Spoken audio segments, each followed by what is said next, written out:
kita dari mahasiswa hubungan internasional. Di sini kita ada punya tugas mata kuliah studi kawasan Eropa. Mungkin sebelumnya kakak bisa memperkenalkan diri dulu dan silakan diri dulu sudah. Ya, selamat siang. Terima kasih sekali karena kalian sudah memilih saya.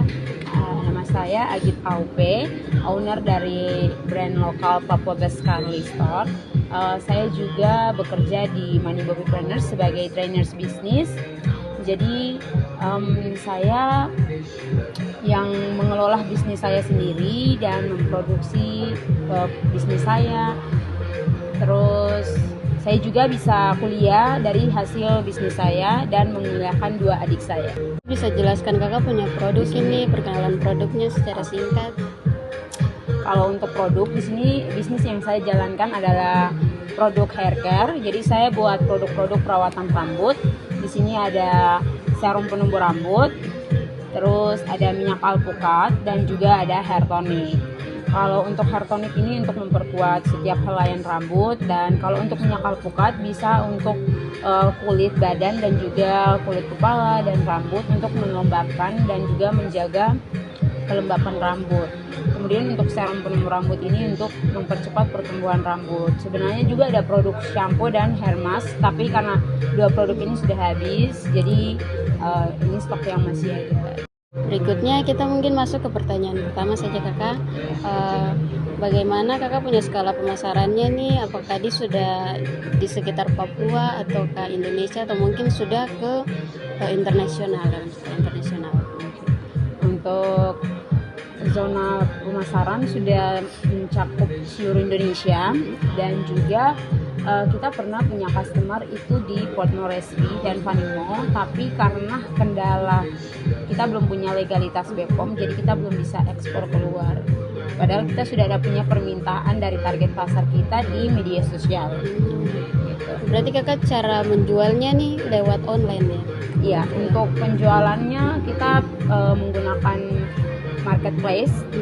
Jadi kita hanya berjualan online, tapi kalau ada customer yang mau belanja di offline, kita hanya arahkan ke kita punya tempat produksi karena kita belum punya toko offline, dan juga kita belum bisa kasih masuk produk-produk kita di toko-toko offline lainnya.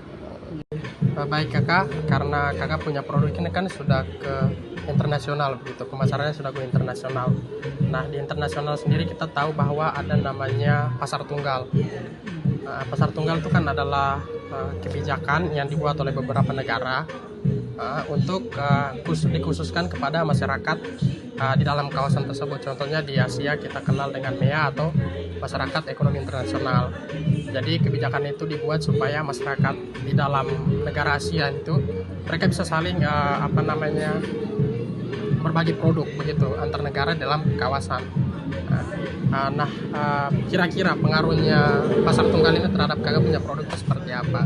Atau mungkin siapa tahu kakak punya produk ini mungkin sudah ke negara-negara ASEAN begitu, seperti Malaysia atau sekitarnya gitu.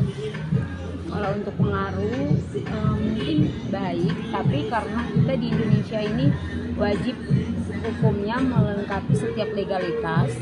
Jadi bisa kita mau ikut event-event besar seperti pasar bebas ini pun juga kita wajib punya legalitas yang sudah lengkap. Seperti BPOM itu kita punya legalitas yang belum terpenuhi, jadi kita belum bisa menjual produk kami sampai ke luar Indonesia. Jadi kami selama ini untuk penjualan kami hanya berjualan di sekitaran Indonesia. Bahkan kalau untuk ikut event-event pun juga masih di dalam Papua. Untuk bahkan mau naik ke pasar nasional pun saja belum bisa kalau ikut event besar, karena kembali lagi legalitas yang akan dipertanyakan. Jadi itu juga sebuah tantangan. Iya, tantangan untuk kita mau berkembang, tapi kita juga tahu bahwa negara ini punya banyak persyaratan, jadi kita wajib untuk mengikuti setiap persyaratan yang sudah disediakan. Terus tanggapan kakak atau apa yang kakak buat untuk menghadapi tantangan seperti itu? Kalau untuk tantangan ini ya saya berusaha untuk bagaimana menjual produk saya dan mendapatkan pendapatan yang lebih besar lagi untuk mencapai target saya ini dalam membangun rumah produksi dan membuat produksi saya sesuai standarnya BPOM dan saya bisa mendapatkan legalitas tersebut agar saya bisa mencapai standar-standar nasional dan go internasional. Jadi kakak ini di sini saya mau tanya saran dan masukan dari kakak kepada pemerintah supaya pembisnis lain juga tidak mendapati kesulitan seperti kakak di bagian BPOM, agar mereka juga agar kakak dan teman-temannya juga bisa melanjutkan bisnis kakak dan teman-teman ke pasar bebas. Kalau untuk saran dari saya, mungkin kalau untuk pengurusan legalitas, mungkin ada beberapa persen kami dibantu untuk pengurusannya, seperti misalnya mungkin ada biaya-biaya tertentu yang memang tidak bisa kami cukupi, mungkin bisa dibantu untuk beberapa persennya saja, atau tidak mungkin ada beberapa bangunan-bangunan pemerintah seperti mungkin pasar-pasar petakan yang bisa diberikan kepada kami UMKM yang menurut pemerintah itu cocok karena memberikan dampak kepada pemerintah, karena kami ini pelaku UMKM di Papua yang kami melihat masalah-masalah yang ada di pemerintahan Papua khususnya. Banyak sekali anak-anak muda yang menganggur. Kami berusaha untuk merangkul anak-anak muda tersebut untuk bekerja di usaha kami. Jadi kami berusaha untuk bagaimana menjawab masalah ini, masalah angka pengangguran yang mulai tinggi. Terus kami memperdayakan masyarakat lokal yang menjual hasil kebunnya mereka. Jadi kami mengambil bahan baku dari masyarakat lokal. Di sini kami mendukung untuk menjaga pangan lokal itu tetap terjaga.